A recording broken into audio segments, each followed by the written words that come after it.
Well, good morning, top of the morning to you. It's February 4th, I think, and I'm just doing an impromptu vlog talking type video. Some of you appreciate this.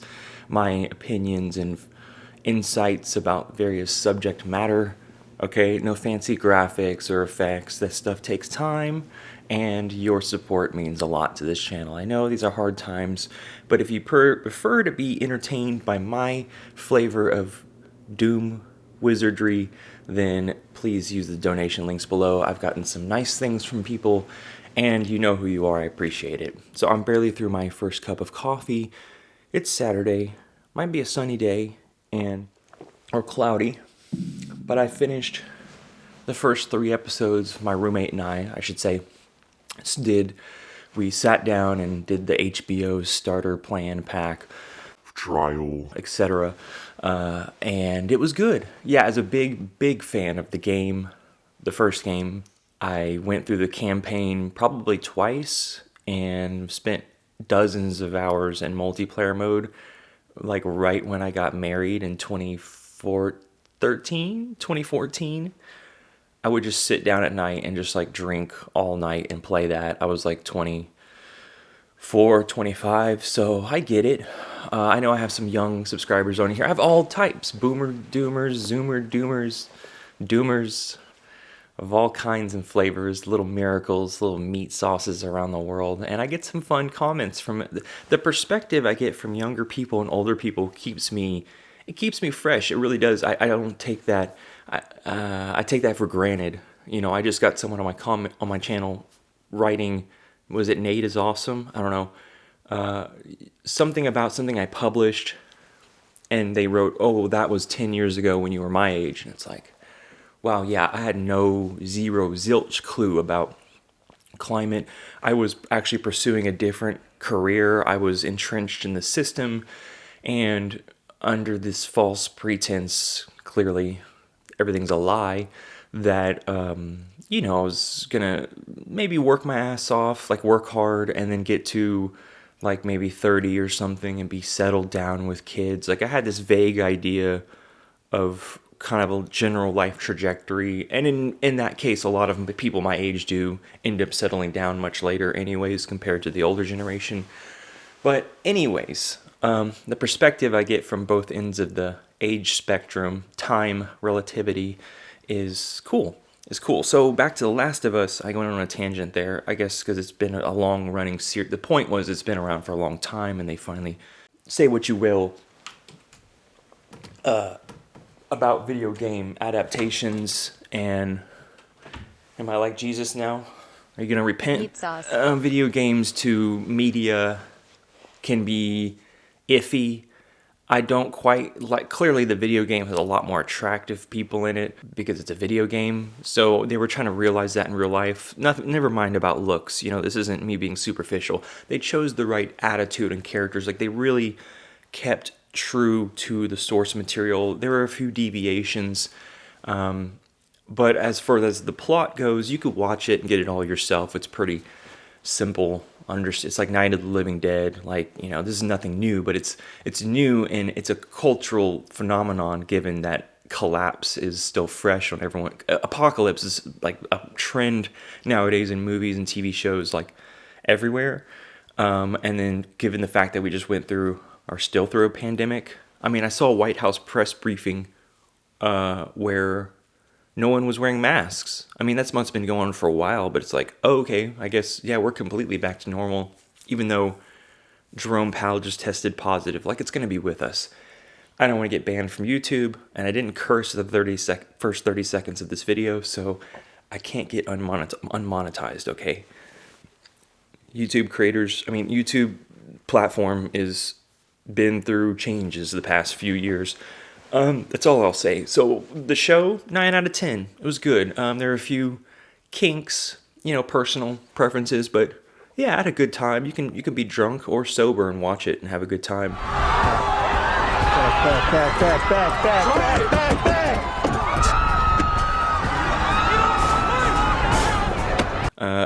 Unfortunately, the ending also took a weird woke tone. It wasn't the ending. It's the third episode. They're going to make however many episodes, 6 in season 2. they ended it on this weird woke scene. It's not weird. It's trying to portray human intimacy in the collapse when everything is in doom and despair. Human connection is still an element. Okay, we get it. Why couldn't they have explored that with with some of the earlier characters, and instead of shifting on two random people at the end? Not random, he's a side character, but you get what I'm saying. If you watch it, you'll know what I'm saying. So anyways, let's move on about entertainment and stuff. Things. Gonna miss coffee. Gonna miss coffee in the next few years. I want to talk about some related impending disasters, how they all kind of might converge. This is just speculation. No one knows the future, but it is an interesting time to live right now, right? Living with being alive on planet Earth. I think this is an exhilarating experience. Most people just go through their days days in and days out, auto program, but we get to live right now and experience, the newest hit TV shows and which are hits now, but are soon going to be past. Like you think about memes and jokes from a few years ago. Like I was going to put a meme up on my. I'm really rambling today, guys. I was going to put a meme up of a lady, like that lady screaming at the cat and being like, and put on her side them. Why didn't you say anything about climate change in 2020? Why didn't you tell anybody? And I'll be like, me, the cat, is like, I've had this channel the entire time. You know what I'm saying? I did my part. This is what everyone had to do. They had, if hypothetically we wanted to change the system, but that's neither here nor there. Civilization's a heat engine. Look, guys, I don't want to get into it. Where society wasn't, that could have been maybe, yeah, we're way past all of that. We're way past all of that. So in the show, they paint these kind of like, the scenario, zombie apocalypse, when it's unfolding and everyone's getting infected, and of course the first thing is like martial law and militarized like police forces out and force, just like George Floyd protests and every other protest in America. Yep, welcome to America. Work, bitch, work. Glimpse into like a scenario that could play out in every city, and I'll put up the only graphic I'll put up here is from PBS Terra. It's just a quick like. There's nowhere safe in America. There's nowhere safe in your country. And what I anticipate, okay, these other channels talk about like food shortages and they give like these big lofty headlines, but like you don't have to read that far. You don't have to do that much research to see. This town, Akron, for instance, most of America is old. Like it's over 80 years old. It was built in the 30s.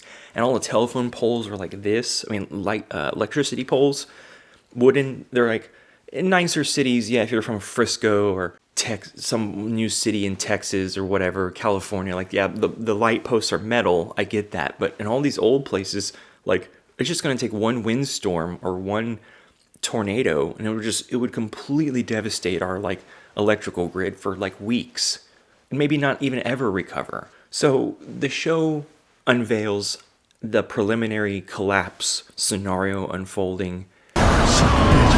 Gonna go around. Grab something.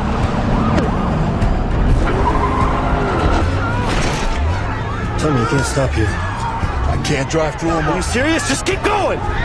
And I see that already playing out, or already playing out. Let's be clear, in hurricane hit states and wildfire hit states. But let's say hypothetically, Arctic sea ice minimum drops, the refrigerator of the planet goes down, it ceases to function for planet Earth. We get cooked alive in like baking heat waves. You can't go outside and work. Like people will start dying in the streets or becoming sick on the side of the road. Like it's gonna be tragic. Okay, clearly. In 2024, with El Nino. And then when our crops are basically yielding not near as much as they should, Colorado River goes Deadpool, okay? Let's preface that. Colorado River goes Deadpool. No electricity coming from the Hoover Dam. 40 million people who rely on that electricity and water to feed. What are they going to do? And to water their plants and live? Okay, habitat. All right, for 40 million people, Las Vegas is a nut show. The power going out there would be truly Last of Us. Okay.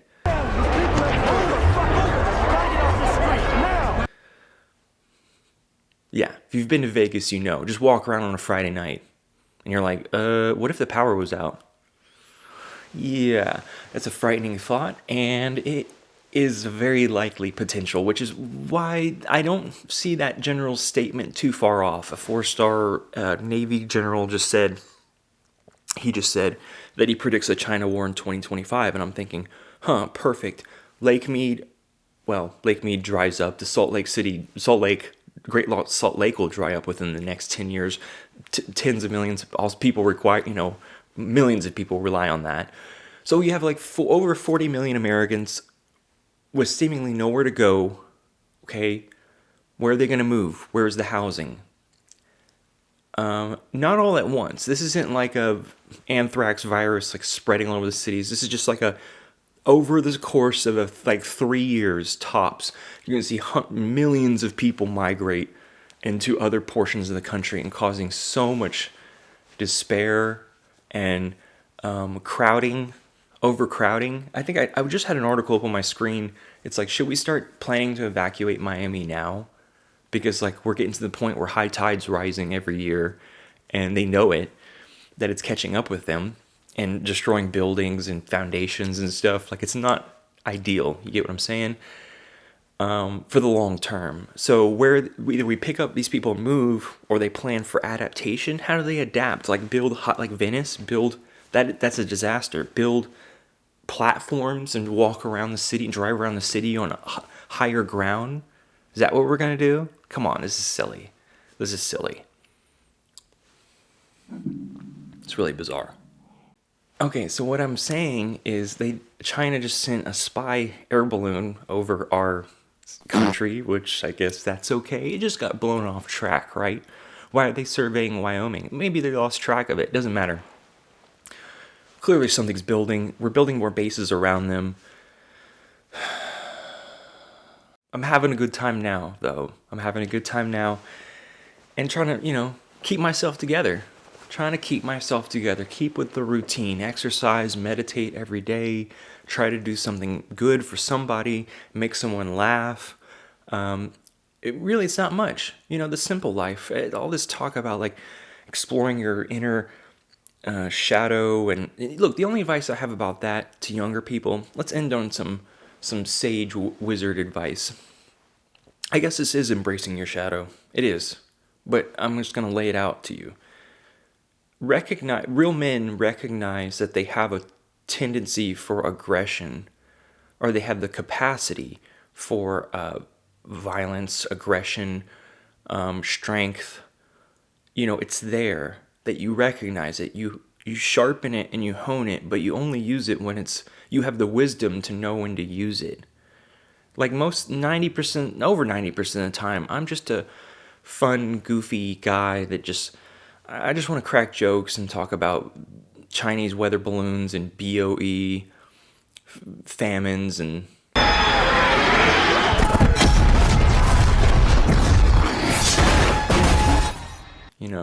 global riots. I just want to talk about fun stuff. The Last of Us. There's that segment in me. There's that piece of myself, and when I let it show without restraint or temperance, then I definitely am more than likely seen as someone who's unstable or fringed, in despair, not aligned. Something's not right. I mean, it's clear when someone's panicking but they need to reorientate themselves. Harness that power. It's a power. And some people just straight up don't have it. They're like purely pacifist people that go along the system, and they get on their monkey suit every day and they go to the office. So many people like that. Unconsciously living with the fluidity, with the system, doing what we can to survive. We were forced into the system which we had no control, right? And the only thing I sought to do in my life was, how can I live the most maximal life? I've been given a free pass. Here's a free ticket, free movie, right? Have the best experience you can. Eat popcorn, have a good time. Fill it with as much experiences as possible.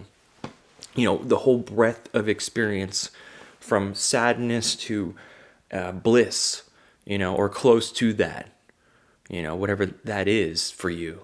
Feel it all. Do it. And then you don't really have any regrets. If you do that life, if you decide to live in the most, live with virtue, stoicism. I'm in between cynicism and stoicism, but I'm more leaning towards stoicism. Live with virtue and be honest, and you really don't have anything to worry about. And harness that, as long as you harness that monkey, the ego, violence, each of these are tools. These are like aspects of your personality. They're fundamentally a part of you. They're down there, reptilian. They're hardwired into you. But you're not a rabid dog. You don't just walk around whoo, whoo, whoo, barking at people. What, you can't control yourself? You can't you have to exercise self-control and discipline and rein that shit in. And that way we have a civil society, or so we say. So, Biden said it. Switching gears, you got my drift. You got my information on that. You get the point. Biden says 2024 might be our last election ever. He said that like a year and a half ago, or a year ago, I think. So the refrigerator of the planet goes kaput, and we have a botched election, and Russia decides it finally just wants to take Ukraine for good and nukes it, and then China and then Colorado River goes Deadpool, and 40 million people are just like a bomb just exploded and have to move around the country. How is this going to go? People are really surprised. People are really surprised when I tell them that we're going to be killing each other in the streets by the end of this decade. Like it's a surprise, really? It's pretty obvious to me. Just spend like 10 minutes. But people only want to see what they want to see. I'm not doing this for me. I'm doing this for my record, my existence. This is my self-actualization, the highest form of my being. Past relationships, and I got my food and obviously shelter taken care of. I can express this and be my true form on camera. To get to that place is not easy. And there's a lot of barriers, even expectations from friends or judgment, most notably. How will others see me? But if you live with virtue, you have nothing to worry about. There's some stoicism for you. So people only see what they want to see. I've already yelled at hundreds of people. I treated this like a world war. And everyone told me to shut up or was like, I don't want to hear it. So then when it finally comes, you're going to, if you haven't already confronted this, you're going to be put on the spotlight. And I know how that feels. Okay? You guys enjoyed today's talk. I went on a bunch of different topics, from The Last of Us, embracing your shadow, exercising temperance, virtue, potential scenarios unfolding in the States. This is a good channel, right?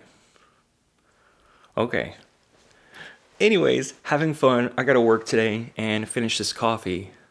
That's a good place to start. I appreciate you, little miracles, from Australia to Europe, maybe still in Canada, Alaska, beaming out, little doomer visions all around the world, doomer miracles connecting. I appreciate you guys. I'll talk to you soon. See ya.